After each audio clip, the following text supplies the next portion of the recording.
Dear student, teacher and tutor, সালামু আলাইকুম। আশা করি সবাই অনেক ভালো আছেন। আজকে আমরা যেই টেক্সটটি পড়ছিলাম সেটা হচ্ছে এই যে জেইন অস্টেন, ঠিক আছে, লেসন 433, ঠিক আছে। এটার একটা টেক্সট রয়েছে।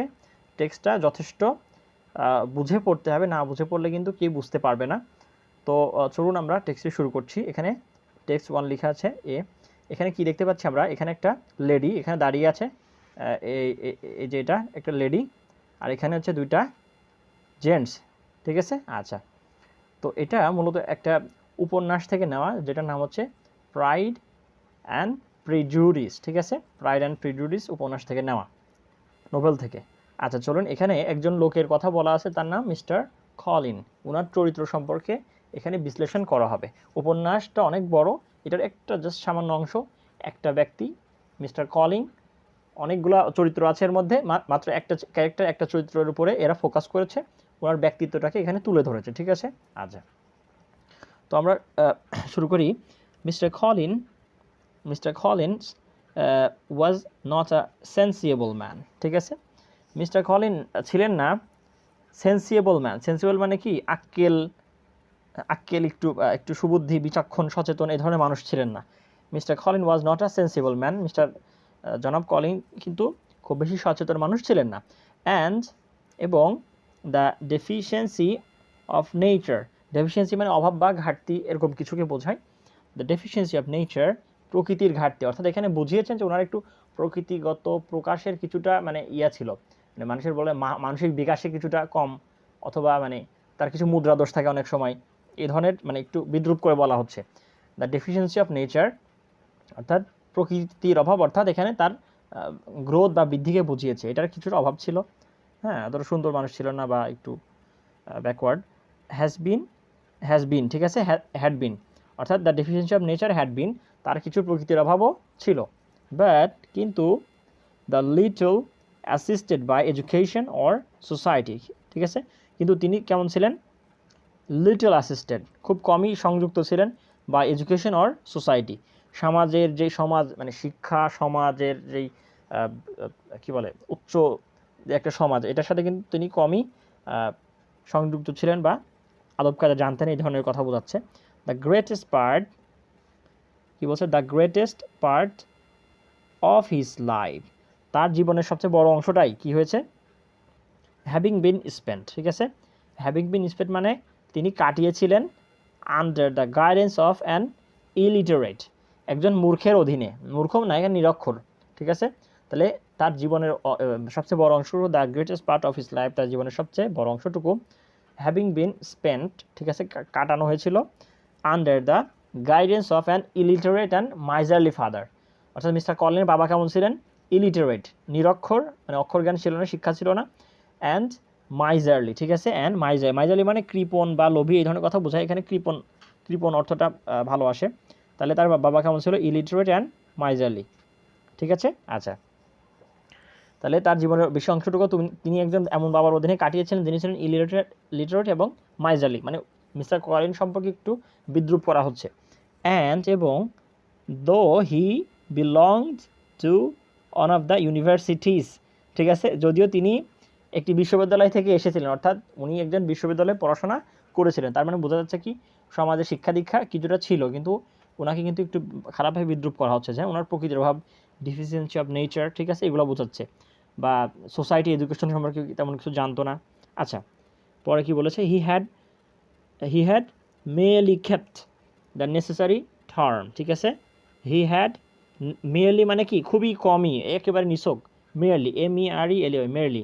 আচ্ছা, হি হ্যাড মেয়ারলি কেপ্ট, তিনি খুবই কমই রেখেছিলেন, বা মানে তার আয়ত্তে ছিল দ্য নেসেসারি টার্ম, অর্থাৎ সমাজের যেই সভ্য সমাজের যে পরিভাষা, অর্থাৎ একটা ভদ্র সভ্য শিক্ষিত সমাজের মধ্যে চলার জন্য যে আদব কায়দা, এগুলো তিনি খুব কমই জানতেন। আচ্ছা, উইদাউট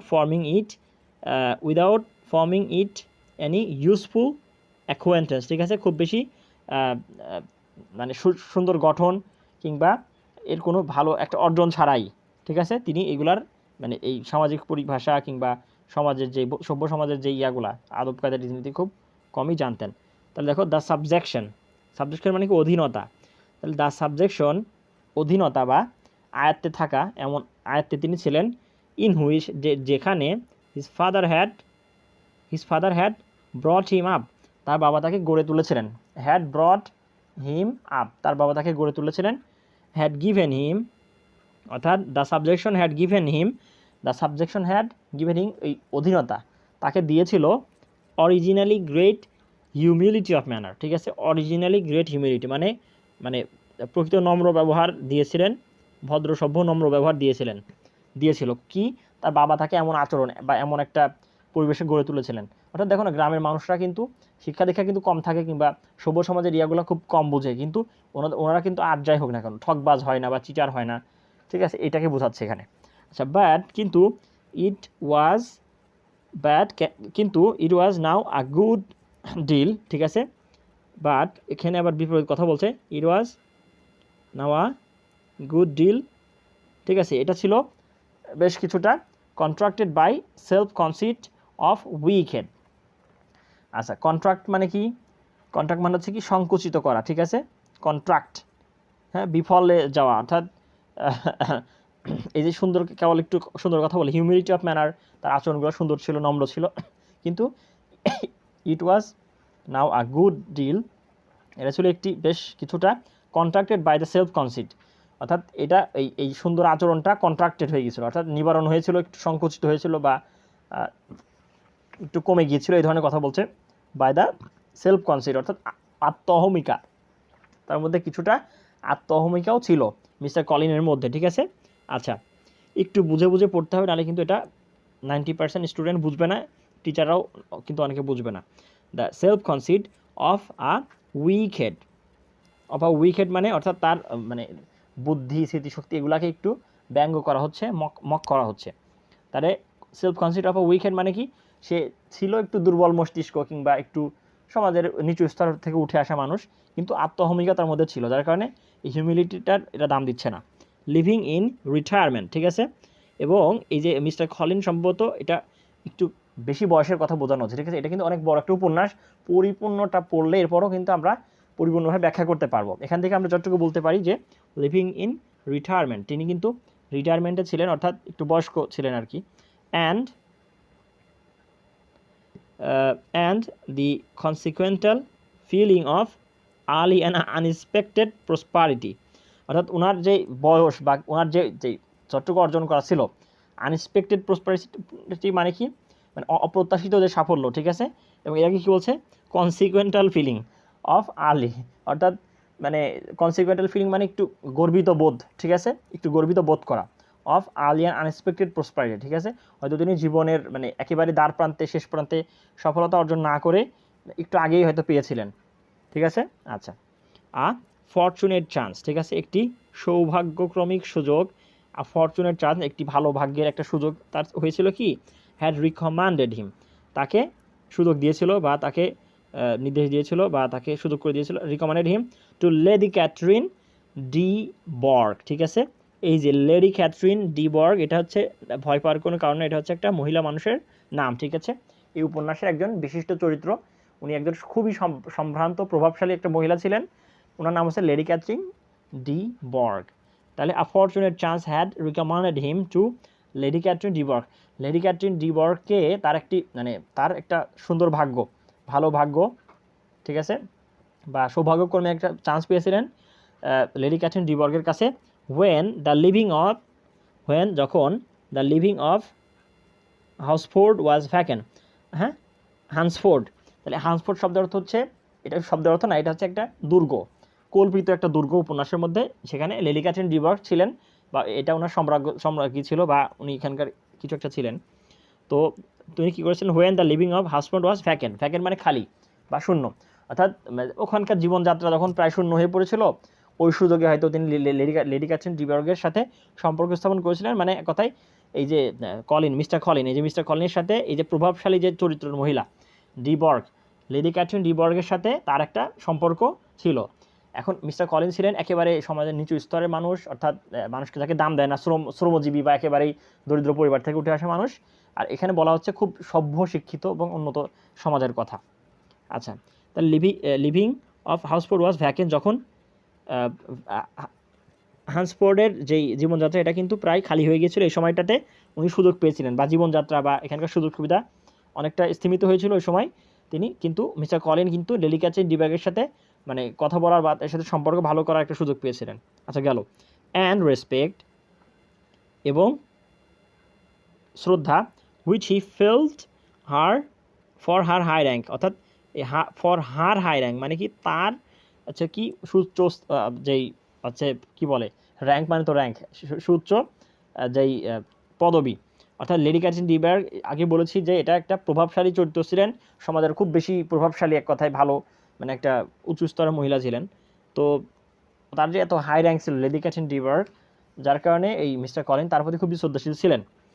হিজ ভেনারেশন ফর হার, ঠিক আছে, হিজ ভেনারেশন তার ভক্তি শ্রদ্ধা, ভেনারেশন মানে অনেকটা ইয়ার কি বলে এই যে হজে যায় মানুষ বা মানে ধর্মীয় খুব বেশি ইয়ার ক্ষেত্রে ব্যবহার করা হয়, তো এখানে দিয়েছে এরা হিজ ভেনারেশন, ঠিক আছে, তার ভক্তি শ্রদ্ধা, ফর হার, ঠিক আছে, তার জন্য, অর্থাৎ মিস্টার কলিনের ভক্তি শ্রদ্ধা ছিল ওই লেডি ক্যাথরিন ডিবার্গের জন্য।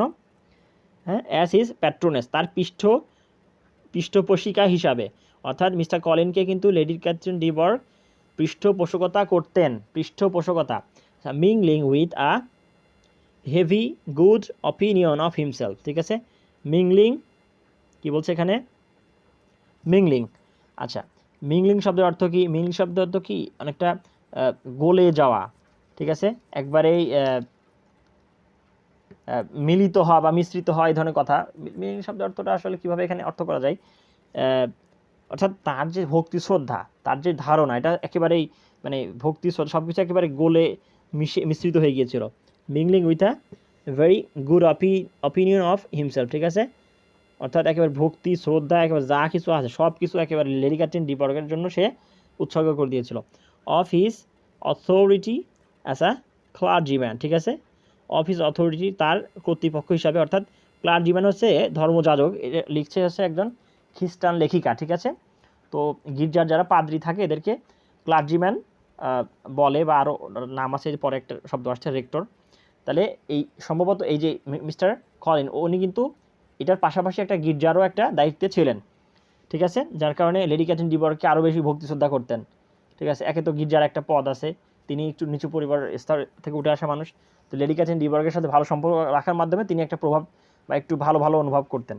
অ্যান্ড এবং his right as a rector, ঠিক আছে, এবং তার অধিকার অ্যাজ আ রেক্টর মানে একজন পাদ্রী হিসাবে বা একজন পাদ্রীদের প্রধান হিসাবে, made him to all together, ঠিক আছে, তিনি একে তো ছিলেন একটা পাদ্রী, এরপরে কি ছিলেন সমাজের নিচু স্তরতে উঠে আসা মানুষ, হিজ রাইট, ঠিক আছে, তার অধিকার অ্যাজ আ রেক্টর একটি পাদ্রী হিসাবে, হ্যাঁ, made him altogether a mixture of pride, obsequiousness and self importance of humanity, humanity মানে বিনয়, আগে বলেছি, তার মানে এই যে তিনি একে তো ছিলেন পাদ্রী কি যা বললাম, ঠিক আছে, এরপর আরও অনেক কিছু ছিলেন, লেডি ক্যাথরিন ডিবার্গের সাথে সম্পর্ক ছিল, যার কারণে এই সব কিছু মিলে all together a mixture of pride, ঠিক আছে, তিনি একে তো গর্বিত হতেন লেডি ক্যাথরিন ডিবার্গের সাথে সম্পর্ক থাকার কারণে, এরপরে কি অবসিকুয়াসনেস, ঠিক আছে, ওই যে একটু যারা ওই যে নেতাদেরকে একটু পিছনে পিছনে তেল দিয়ে দিয়ে চলে, ঠিক আছে, এদেরকে বলে মানে চাটুকারিতা বা এই ধরনের কথা, অবসিকুয়াসনেস নেগেটিভ অর্থে ব্যবহার করা হয়।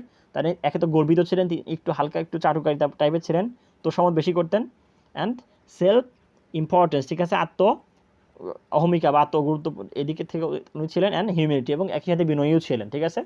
তো এটা ছিল মূলত মিস্টার কলিন সম্পর্কে এতটুকু কথা, ঠিক আছে। আচ্ছা এইবার এখানে যে প্রশ্নগুলো আছে এই প্রশ্নগুলো আনসার আমরা করে ছাড়বো। এই লেসনটা আমি যেটা বলেছি অনেক বেশি কঠিন, অনেক বেশি কঠিন, ঠিক আছে, স্টুডেন্টরা কিন্তু মানে দাঁত ভাঙবে, ঠিক আছে, এটা পড়তে গিয়ে। আচ্ছা আমরা দেখি তাহলে লেসন, এক্ষেত্রে এই প্রশ্নগুলোর আনসার আমরা মানে চট করে ফেলি। Let's check out understanding of the text by answering the question. এখন how was mister Collins childhood, mister কলিনের চাইল্ডহুড কেমন ছিল, শিশুকাল আমরা কেবলই পড়লাম, ঠিক আছে, উনি কিন্তু একটা বাবার মানে মূর্খ মানে কি বলে মূর্খ না, নিরক্ষর বা একটু কম জানাশোনা সম্পন্ন বাবার মানে অধীনে বেড়ে উঠেছিলেন, এটাকে আমরা এভাবে বলতে পারি। Mister Collins grew up, mister Colin বেড়ে উঠেছিলেন under the guidance of an illiterate and মাইজারলি father, একজন নিরক্ষর এবং একটু কৃপণ বাবার অধীনে কিন্তু বেড়ে উঠেছিলেন। As he was from the root level of the society, যেহেতু তিনি সমাজের একেবারে একটু নিচু স্তর থেকে কিংবা একেবারে রুট লেভেল থেকে, প্রান্তিক স্তর থেকে বেরিয়ে এসেছিলেন। হি হার্ডলি নিউ, তিনি খুব কমই জানতেন দ্য সোসাইটাল নর্ম বা দ্য সোশ্যাল নর্ম, ঠিক আছে। তাহলে দ্য সোশ্যাল নর্ম, আচ্ছা, তার মানে তিনি সমাজের যে হিসাব ভদ্র সভ্য এগুলো খুব একটু কম জানতেন, এটা এরা বোঝাতে চেয়েছে। তাহলে how was mister Collins childhood, এটা কিন্তু কমপ্লিট। বি নম্বরটাতে আমরা আসি, how did mister Collins father influenced him, mister কলিনের ফাদার তাকে কিভাবে, মানে মিস্টার কলিনকে ইনফ্লুয়েন্স করেছিলেন। এখানে আমি বলতে পারি হিজ ফাদার, তার বাবা, হু ওয়াজ ইলিটারেট, যিনি ছিলেন নিরক্ষর, and far away from social norm, এবং তিনি ছিলেন সামাজিক যেই ভদ্র সভ্যতা বা একটু আদব কায়দা এটা সম্পর্কে একটু অজ্ঞ, মানে ছিলেন। তিনি কি করেছিলেন, his father did not give him, তাকে দেয়নি the great qualities of a classical society, ঠিক আছে, একটা ক্লাসিক্যাল, একটু উত্তম, ঠিক আছে, একটু উঁচু মানের সমাজের যেই গুণগুলো, এটা কিন্তু তার বাবা তাকে শিক্ষা দিতে পারেনি। কেন? কারণ তিনি ছিলেন যে illiterate and far away from social norm, ঠিক আছে। আচ্ছা, গেল। সি নম্বরে আসি, হোয়াট লাকি ইভেন্ট, কোন মানে ভালো বিষয়টি, কোন একেবারে লাকি মানে ভাগ্য, কোন বিষয়টি introduce mister Collin to lady Catherine de Bourgh, মানে কোন সুযোগে, মানে কোন কি চান্স তাকে দিয়েছিল যে লেডি ক্যাথরিন ডিবর্গের সাথে সাক্ষাৎ করতে।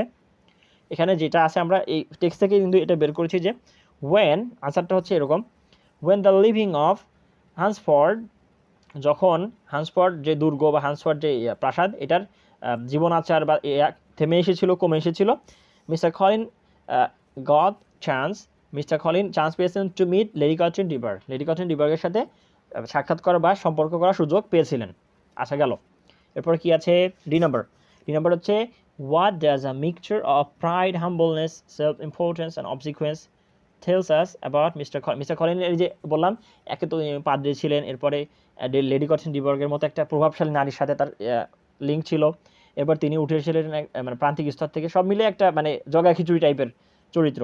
আর ডি নাম্বারটা আমি বলতে পারি, mister Colin belong to a lower class family, mister Colin এসেছেন একটা নিচু পরিবার থেকে, অর্থাৎ একটু মানে আমি বারবার এটা তাকে বলতে চাচ্ছি না, কিন্তু ওনারা যেভাবে লিখেছে, and he was ইননেটলি a man of humble character, ঠিক আছে, কিন্তু তিনি প্রকৃতিগতভাবেই ছিলেন একজন ভদ্র বা নম্র ভদ্র চরিত্রের মানুষ, ঠিক আছে। When he got chance to meet aristocrat lady, তিনি যখনই একটা প্রভাবশালী একেবারে অ্যারিস্টোক্র্যাট লেডি, ঠিক আছে, লেডি ক্যাথরিন ডিবর্গের মতো একজন চরিত্র, মানে বিশাল একটা মহিলার সাথে সাক্ষাৎ করার সুযোগ পেলেন, he felt a mixture of pride, humbleness, self importance and obsequiousness, ঠিক আছে, এতটুকু দিলে আশা করি হবে। আচ্ছা, এবার আসো তোমরা স্টুডেন্টস, লাস্টে কি আছে, লাস্ট ওয়ান, ই নম্বরে আছে, what ideas about society might be the author be expressing through mister Collin, mister কলিনের এই চরিত্রের মধ্যে দিয়ে তিনি সোসাইটি সম্পর্কে কি মেসেজ আমাদেরকে দিচ্ছেন। আমি প্রথমে বলে দিয়েছিলাম যে সমাজটা ছিল একটু শ্রেণী বৈষম্যপূর্ণ। আচ্ছা, হোয়াট আইডিয়াস অ্যাবাউট সোসাইটি, সমাজ সম্পর্কে কী ধারণা, might be the author be expressing, অর্থাৎ লেখক বোঝাতে চাচ্ছেন। এই নাম্বারটাকে আমরা এভাবে বলতে পারি, দ্য অথর, লেখক, রাইটার, এক্সপ্রেসেস দ্যাট, তিনি প্রকাশ করেন যে the society is divided with class, ঠিক আছে, সমাজটি ছিল কি বলে, ক্লাস মানে শ্রেণী বৈষম্যে পরিপূর্ণ বা শ্রেণী বিভক্ত, ঠিক আছে। দেয়ার অলসো রিমেইনস, সেখানে আরও রয়েছিল, বা দেয়ার অলসো রিমেইনড রেস প্রবলেম, ঠিক আছে, ইন দ্যাট সোসাইটি, এবং সেই সমাজে কিন্তু একটা বর্ণর একটা অবস্থাও কিন্তু ছিল, বর্ণবাদী বা বর্ণ বৈষম্যর অবস্থাও কিন্তু ছিল, ঠিক আছে, শ্রেণী বৈষম্য টাইপের। কারণ এখানে আশা করি টেক্সটটা ভালো মতো বুঝতে পেরেছো তোমরা সবাই। স্টুডেন্টস, আশা করি সবাই অনেক ভালো থাকবে। আজকের মতো এখানে ক্লাস শেষ করছি। আসসালামু আলাইকুম।